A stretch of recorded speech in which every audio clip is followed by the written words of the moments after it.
싸늘하다. 가슴에 비수가 날아와 꽂힌다. 하지만 걱정하지 마라. 손은 눈보다 빠르니까. 아귀한텐 밑에서 TQ 종마담도 밑에서 TQ 나 TQ 아귀한텐 다시 밑에서 TQ. 이제 정마담에게 마지막. 동작구만 밑장 빼기냐? 뭐야?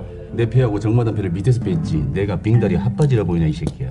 싸늘하다. 저번 영상에서 극 상승 희망 회로를 보는 썸네일을 올렸더니 나스닥이 0.1%나 하락했어요. 혹시 월가의 세력들이 제 유튜브를 보는 건 아니겠죠? 뭐 그럴 리는 없죠.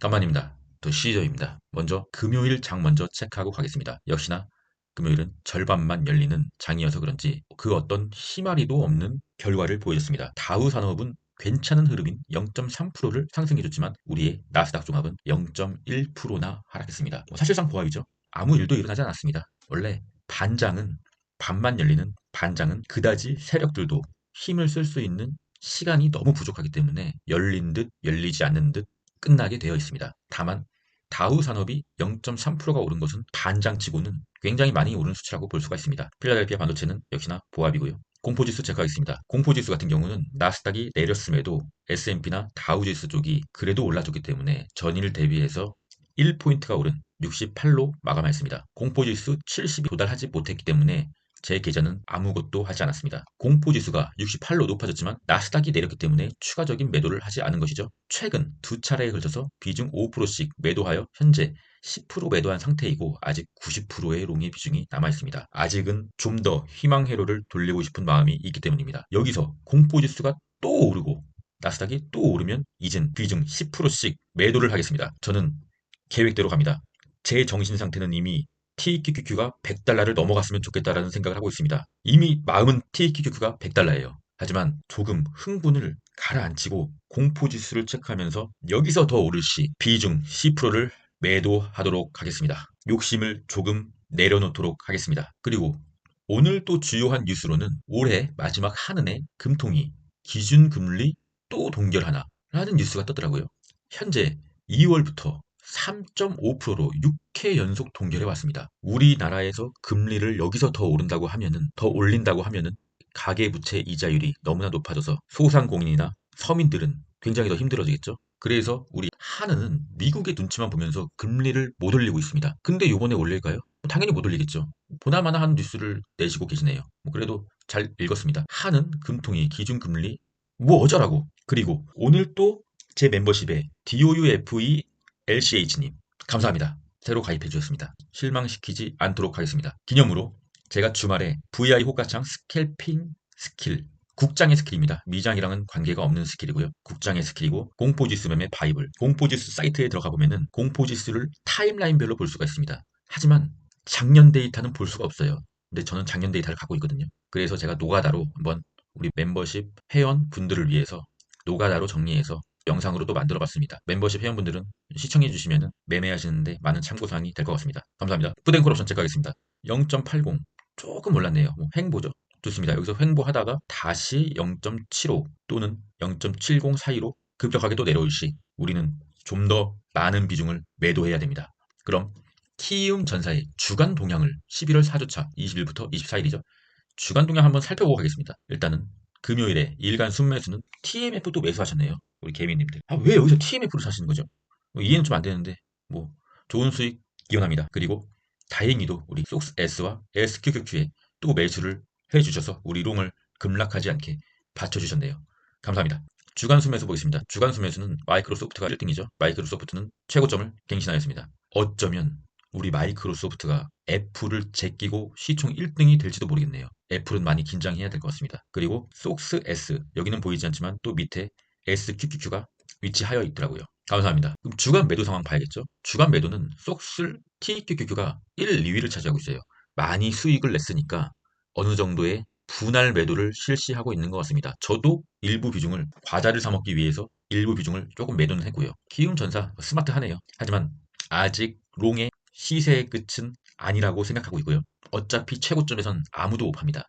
오를 때마다 조금씩 매도하고 있는 키움 전사들 잘하시고 계신 거라고 생각합니다. 그럼 QQQ와 TQQQ 나스닥의 주봉을 한번 살펴보고 가겠습니다. 먼저 QQQ입니다. QQQ는 볼린저 밴드 상단을 찢어버리고 있습니다. 볼린저 밴드 상단을 찢는 것은 1년에 굉장히 드물게 나타나는 현상입니다. 지금이 확실한 급등장이라는 거죠. 바로 여기도 볼린저 밴드를 찢고 조정이 왔고, 볼린저 밴드를 찢고 조정이 오고요. 볼린저 밴드를 찢고 진짜 끝없이 갈 것처럼 하다가 7월 19일이었죠. 이 부분이 끝없이 갈 것 같이 하다가 또 우리가 최근에 힘들어했던 이런 조정이 나오고요. 지금도 무려 4주 연속 양봉이 뜨면서 끝없이 갈 것처럼 하지만 언젠간 또 조정은 나옵니다. 조정이 나와야 더 높이 올라갈 수가 있는 것이거든요.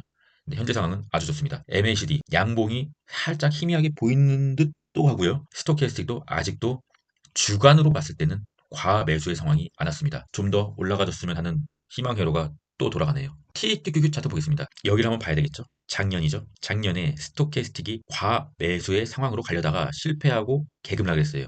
왜 그런지 아십니까? 바로 장투는 주봉을 봐야 됩니다. 주봉이 이미 하락 추세잖아요. 여기서부터 쭉 내려온 거예요. 여기서부터 쭉 내려와서 하락 추세에서 아무리 주봉 2평을 캔들이 돌파했다 하더라도 이 주봉 라인을 돌려야 됩니다. 여기처럼요. 라인을 돌리지 않습니까? 돌리고 있단 말이에요, 지금. 지금 돌리고 있어요. 여기도 돌리고 있고요. 여기도 돌리고 있고요. 이 주봉, 이평선이 조정이 와도 버텨주니까, 조정이 와도 주봉 라인이 버텨주잖아요. 상승 추세로 아직 버텨주잖아요. 그래서 제가 공포지수가 하락할 때 매수를 하라고 말씀드린 거예요. 여기 같은 경우는 공포지수가 아무리 내려도 이평을 돌리지 못한다니까요. 물론 여기서 굉장히 많이 매수한 사람이 여기까지 홀딩을 했다면 엄청 큰 돈을 벌었겠죠. 진정한 승자긴 해요. 하지만 주봉을 돌려야, 그래야 우리 계좌가 빨간색으로 바뀔 거 아닙니까? 지금 상황은 매우 긍정적인 상황이라고 볼 수는 있으나 그래도 조정이 와야 더 오를 수 있다는 뷰는 여전합니다. 그래서 제가 조금 매도한 거고요. 무슨 말인지 아시겠죠? 환율 체크하겠습니다. 환율은 또 우려스러운 상황을 보여주다가 그래도 윗꼬리를 달면서 마감을 해줬습니다. 좀 더 하락 추세가 이어졌으면 좋겠는데 아무래도 환율도 최근 너무 급락했기 때문에 약상승의 기조로 가지 않을까 조심스럽게 예측해 봅니다. 하지만 어쨌든 일봉의 이평선은 계속 내려오고 있기 때문에 이평선 부근까지 올랐다가 살짝 조정이 나오는 흐름으로 가지 않을까 생각합니다. 여기서 우리가 또 한 가지 봐야 되는 게 있죠. 바로 볼린저 밴드 상단 하단이 좁아지고 있다는 거죠. 볼린저 밴드가 좁아지면은 힘을 응축하는 시간이라고 그랬죠. 볼린저 밴드가 좁아지는 흐름이 나오지 않습니까? 환율도 이제 큰 방향을 서서히 결정하러 가겠구나 라고 생각해 주시면 되겠습니다. WTI 국제유가 좋습니다. 이평선 계속 내려오고 있고요. 볼린저 밴드가 좁아지긴 하지만 어쨌든 하락 채널 안에서 쉽게 변화를 못 주는 모습입니다. WTI 국제유가가 다시 이평선을 돌리면서 상승으로 가게 된다고 하면 주가에는 또 일시적인 타격이 올 수가 있습니다.